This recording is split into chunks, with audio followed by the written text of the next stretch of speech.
And Lucas, you are excited to talk politics today, aren't you? Oh yeah, I love politics. It's the number one thing I follow in the news and on social media. I mean, all I see is you got two TVs in your office. One of them's on Fox News, one of them's CNN All day long. Just getting both sides of every angle to make an informed decision and to let everybody kind of know where you stand. That is not me. For those of you who don't know, I mean, there's so much noise in the world, so it's really hard to take in everything in the world and then do everything else great as well. I only have so much capacity personally to understand and to execute certain things. So I'm not gonna lie, there's certain things I block out.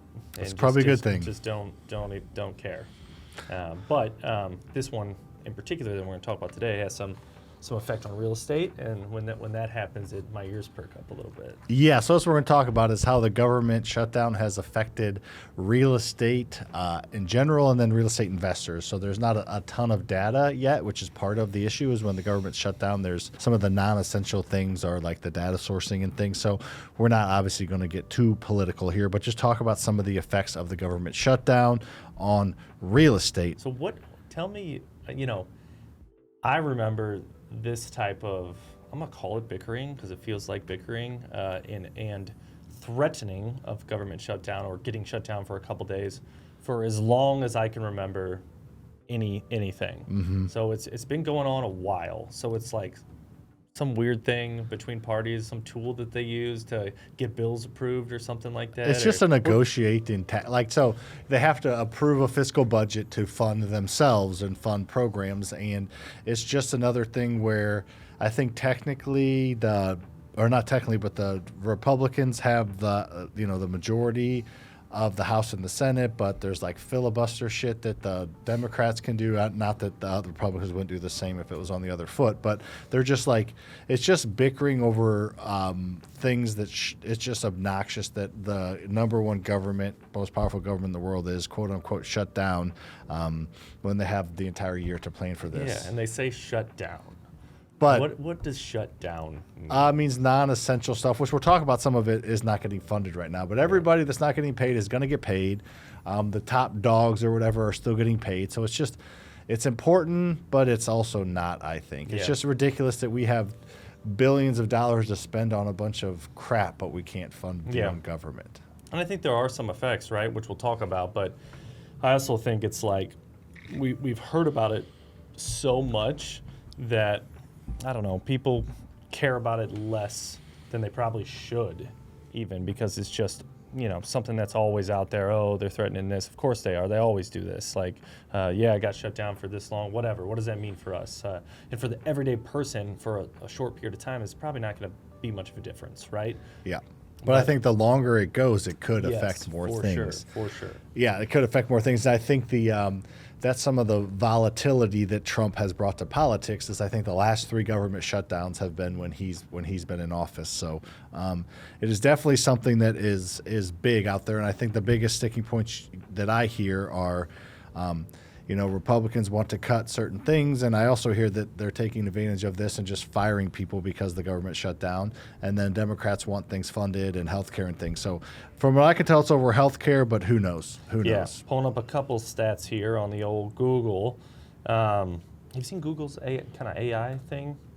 I've heard of it. Is it good? Yeah, you can like search normal, or you can search like AI, pretty much like chat. It's pretty slick, and you can kind of go between the 3, like the AI, the images, the maps, whatever. It's like just right on top. It's pretty slick. It's really slick, actually. But it actually began this government shutdown on October 1st. Yeah, so 2 weeks, yeah.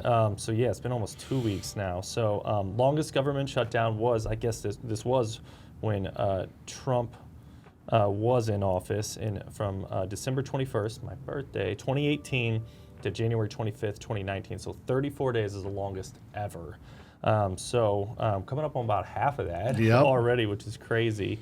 There was 21 days back in 95, 17 days back in 78. Doesn't happen very often. The actual shutdown doesn't. They threaten it a lot, I guess, but the shutdown doesn't. Well, I mean, hold on. This is just like when it does happen, it doesn't happen for quick, long. Yep. Yeah, so these are just the top 3. 2013 for 16 days. Keep going here. Got some Dolce & Gabbana ads. 12 days back in 77, which we've already passed that. So we're top 5 ever, almost top 3. Got lots of ads, but yeah, in general, that just gives you a little background. And I think they're using certain funds from certain things to keep some people being paid. But I read something that there was some act passed back last time, 2019, that they do set money aside. So anyways, it's all just political bullshit is what it is.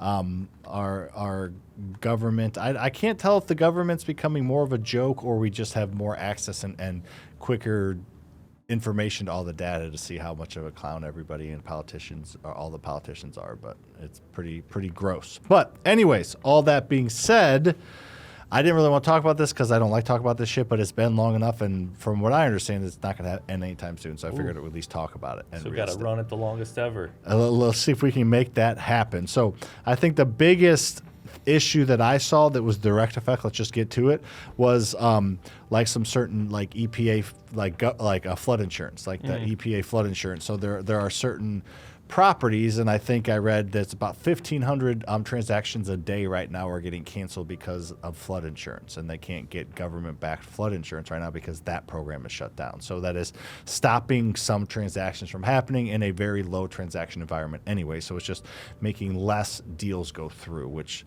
if you're trying to buy a house, you need flood insurance, you either have to cash or get private flood insurance, which is much more expensive. Yeah. I'm not sure what state has the most houses in flood Florida, insurance. I believe. Florida makes sense, right? But Well, it's the biggest example they used in the stats I looked up was Florida. Florida. So certain and I assume that's like hurricane, or they also have a ton of lakes and waterways. Yeah, think about it. Just here, it's just near the river. Yeah, so I think we have it here, like you said, but not as common. We have houses that have flood insurance and apartment complexes, but it's right next to waterways or rivers or something. We don't have as much body of water as down in Texas, down in Florida, which is everywhere. So some areas of the country or states that this is highly applicable to, and there's some maybe not as much. Yeah. So just on the most easily connected dot is the government-backed, EPA flood insurance, which you can't get right now because there's no programs to set that up. There's nobody to underwrite and look at and make calculations and I guess subsidize and transfer money. Gosh, and even in the past, like flood insurance has always been a problem for us. I think when we get like government-backed, I'll call it flood insurance, it's crazy expensive.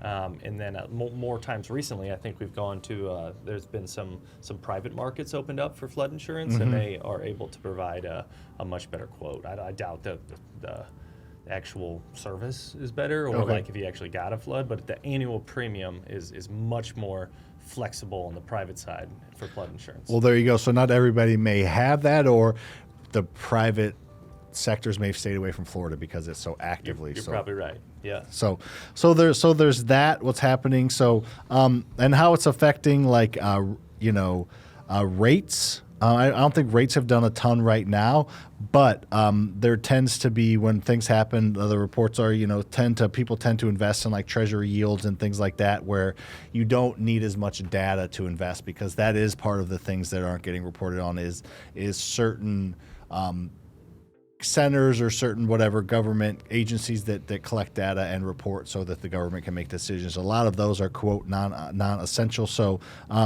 what's happening is there's going to be a potential effect on interest rates, which obviously, if there's not information, interest rates aren't going to go down, Lucas. I feel like the Fed or the yield differences for the 30 years, that they rely on accurate data to decide to lower. Yeah. So if anything, this will increase the 30-year mortgage if it stays long enough, in my thought. Accurate data coming from the government, Sam. Sounds like an oxymoron. It sounds like lots of morons. Yeah, lots of morons for sure. Not just one oxy, but maybe there's a little silver lining there where it's going to force a better way and better programs to be able to get some more accurate data for this stuff and not have to rely on government data, which we've seen to be very wrong when it comes to what jobs in particular and other things that we're reporting that the Federal Reserve uses to make their decisions. So, the short term, that obviously is not going to happen, but long term, maybe it's going to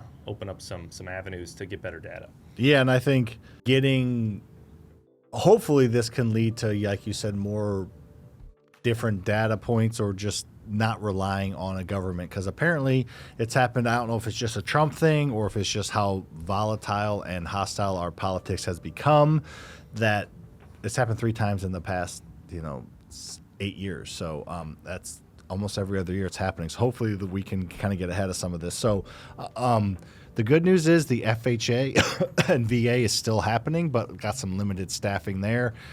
With delays, obviously, on appraisals and verifications and underwriting and things like that. So it sounds like you can still go through the FHA and VA. It's just going to take longer. Yeah, if particularly FHA loans like halted, that would be a bad thing for the real estate market, because a lot of your first-time home buyers are kind of in that FHA where they're getting their credit up, they're getting their income up, they're getting their cash up to be able to go conventional, but they just can't yet. I think I did my first house FHA, I believe. You do way less down, 3.5% down to buy a house, which is amazing. On the VA side of things, that's for veterans, obviously, and 0% down loan on that. So that's still cooking, right? Yeah, and the USDA, though, where I got my very first loan, 0% down. Let's go out in Lake St. Louis, the country. That is fully shut down right now. So wow, that's a big one. That's another 0% down one. And USDA loans, I believe. Look into it. If you're looking to buy a house, you would that's the loan that's mainly out like in rural areas, correct? And you'd be surprised on what they consider rural. Is yes. All I'm saying. So you never know. You could be in a subdivision or a suburb and still be able to qualify for USDA. Obviously not right now, but good opportunity for those looking to get into house for 0% down. Yeah, that's what I did. You wouldn't think where I got my first house was. I guess it just was back in the day, and then it never got rezoned or maybe because there was a shutdown around that. Who knows? But in general, I think the biggest thing is it's starting to slow deal flow down, slow transactions down, and that's never a good thing. We're already in slow transactions. Yeah. So I think you look at the numbers and you can talk a little bit maybe on the just different percentage, just generalizations, the different percentages of how much less transactions we've had as opposed to 5 years ago. If this stays long enough, I think it'll start to make those even less. Yeah, transactions are healthy, both buying and selling in the real estate market. Movement is healthy, and there's got to be certain things in place to have that movement. You don't want too much movement. You don't want stagnant, right? So right now we're pretty stagnant. And as far as number goes, Sam, I think we're pre-COVID, we're doing about 50% of the transactions as we were pre-COVID still. So about half. Still haven't quite recovered. Obviously there were some booms going on and right after COVID when interest rates went to pretty much nothing. But since the end of 22 until now, it's been dead, and this is just going to continue to slow it down, which sucks. Yeah, it will. So if you're wanting to get into the investing game, and specifically, I think this applies a little bit more to the residential, and then residential kind of bleeds over to the investing. But the biggest tips for what you need to do, I think, is if you're selling, be willing to offer extensions or maybe credits to help out with certain things that aren't being done, like flood insurance or something like that. And your buyers are not in this market are going to be asking for them. Yes, that's a big thing that right now, Seller concessions, seller or credits to the buyer are back in full force. So build in time for that even more than usual right now. So this is just giving more to the hands, more to the hands of the buyers. They get more power because there's just less going on, and the sellers have less options. People have less cash right now too. People have less cash right now, which makes it harder. Yeah. So on the buyers, so they're going to need more coming from the sellers. Yeah. So very limited buyers already with where affordability is, where the interest rates are, and then removing a product like USDA and probably slowing down FHA and VA, probably because they're on a skeleton crew, is going to introduce even less buyers into already weak demand market. For sure. So overall, it's just more BS and more headwinds, but just work it through. If you can get it, if you can push through all this stuff, you'll be good when things are getting a little bit better. But anyways, that was a weird episode. It was fun. Hopefully that you enjoyed it. If you did, share with a friend. Who is this episode brought to you by, Lucas? FasterFreedom Capital, lowest rates in town. Lowest rates in the country, town. So go to FasterFreedomCapital.com to get rates on fix and flip and 30-year DSCR loans, and we will see you on the next one. Peace out. See you.